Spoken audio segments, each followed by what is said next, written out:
Phoenix at Knoebels is voted by the Golden Ticket Awards as the best wooden roller coaster in the world, and I, quite frankly, disagree.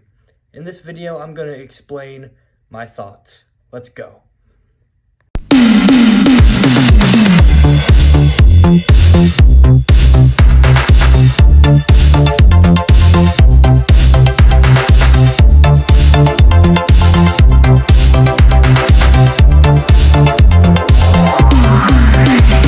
I want to start off by saying I've never ridden this coaster.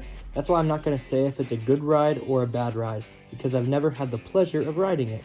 Also, the other rides I'll mention I've never ridden. I've made my conclusion on POVs, ride stats, and secondhand opinions. Now that I've gotten that out of the way, let's get into the real video. Phoenix is a relocated wooden coaster originally built in 1947. It was called the Rocket and operated at Playland Park in San Antonio, Texas. But Knoebels saw this ride after the park shut down, bought it, sent it up to Pennsylvania, and rebuilt it. And in 1985, it opened as Phoenix. And it's pretty common to see steel coasters relocated.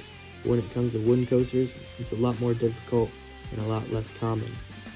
There are other examples of wooden coasters that were relocated, and there are Wild One at Wild World, Skyliner at Lakemont Park, and the Comet at the Great Escape. The relocation process on a wooden coaster has to be straining on the track, so the fact that this ride is heavily praised and still runs fairly smooth is pretty amazing. But that doesn't mean it's the best wooden coaster in the world. In my opinion, a good wooden coaster should have speed, airtime, sharp turns, and if you want it to be top tier, the airtime needs to be ejector, and you should add some tunnels and head choppers.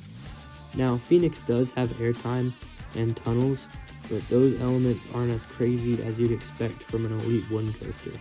I've heard that Phoenix doesn't have good airtime, and it only has it at the end.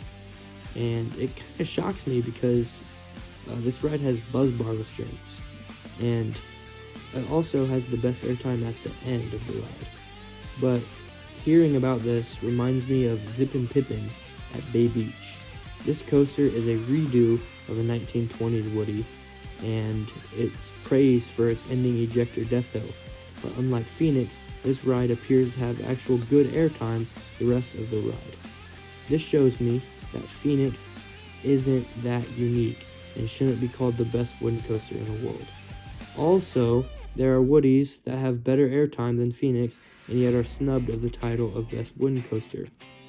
There are also wooden coasters that have better setting and theming than Phoenix. And finally, Phoenix was originally built by PTC and was rebuilt by the DIM Corporation. And PTC stopped making coasters in the 70s, and the DIM Corporation has made some of the worst wooden coasters in the world. And the fact that these two iffy manufacturers worked on the coaster probably helps its placement, but it's not who built the roller coaster that should determine if it's the best.